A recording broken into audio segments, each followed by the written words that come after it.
छोटे से पहाड़ी शहर के सरकारी स्कूल में एक आदर्शवादी शिक्षक है।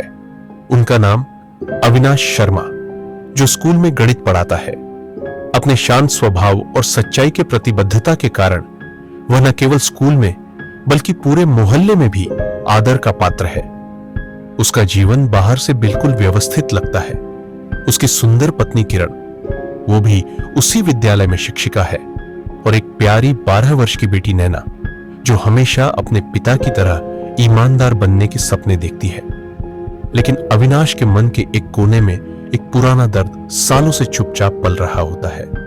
उसका छोटा भाई अर्जुन, जिसने 10 साल पहले हत्या के आरोप में जेल की सजा काटी थी। एक दिन स्कूल से लौटते वक्त अविनाश को एक अनजान नंबर से कॉल आता है।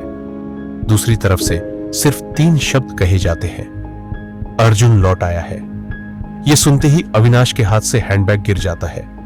इतने वर्षों से जिसे उसने अपने जीवन से पूरी तरह मिटा दिया था, वो अब एक बार फिर अचानक से उसी की चौखट पर खड़ा था। अर्जुन की घर वापसी ने घर के भीतर एक असहज सन्नाटा ला दिया।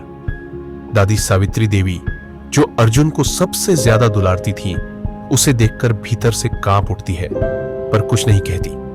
किरण का चेहरा देखते ही बदल जाता है, जैसे कोई भूली हुई याद सामने आ गई हो।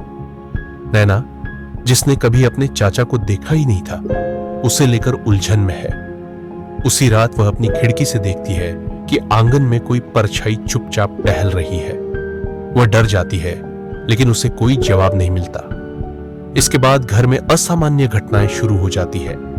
आधी रात को फुसफुसाहटें, दरवाजों का अपने आप खुलना, नैना का नींद में चीखना, सब कुछ जैसे किसी अनकहे डर का संकेत था।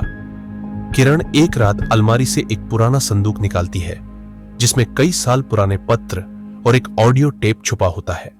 वह हड़बड़ाकर उसे देखती है और बिना कुछ कहे छिपा देती है। लेकिन अगली दोपहर नैना खेलते खेलते वही ऑडियो टेप ढूंढ निकालती है। जिज्ञासा में वह उसे प्ले कर देती है।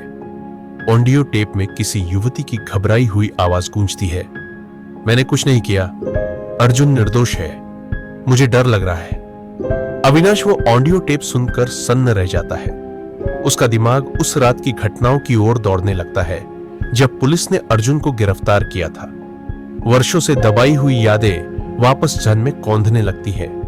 वह धीरे धीरे खुद सच्चाई की तह तक पहुंचने का फैसला करता है। एक रात अर्जुन और अविनाश आमने सामने बैठते हैं।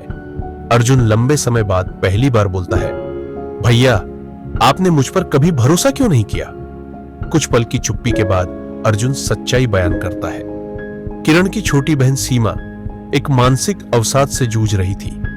उस रात वह आत्महत्या करने जा रही थी।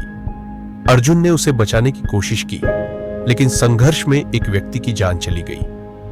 किरण ने अर्जुन से मदद मांगी थी, और अर्जुन ने बिना कुछ कहे पूरा दोष अपने सिर ले लिया, ताकि किरण और सीमा का नाम सामने ना आए। यह सुनकर अविनाश के पैरों तले जमीन खिसक जाती है। वह महसूस करता है कि उसने एक निर्दोष को ठुकरा दिया।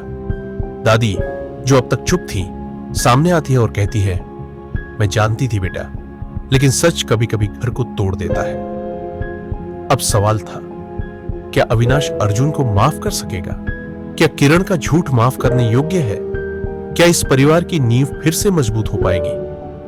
इन सवालों के बीच नैना सबसे बड़ा सवाल पूछती है, पापा, अगर चाचू अच्छे हैं तो उन्होंने झूठ क्यों बोला?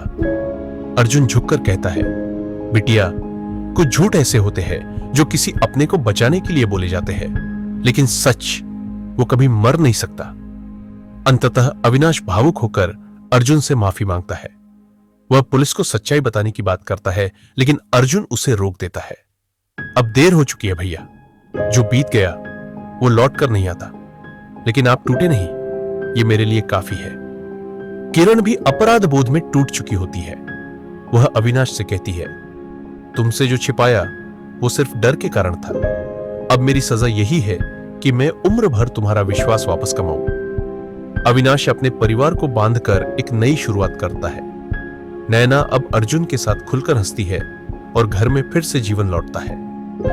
परिवार वो होता है जहां हर परछाई के पीछे रोशनी ढूंढने की कोशिश की जाती है, जहां सच्चाई डराती नहीं, जोड़ती है। इस कहानी से यह संदेश मिलता है कि कोशी 20 एक बलिदान कई जिंदगियां बचा सकता है, लेकिन सच्चाई ही रिश्तों को टिकाऊ बनाती है।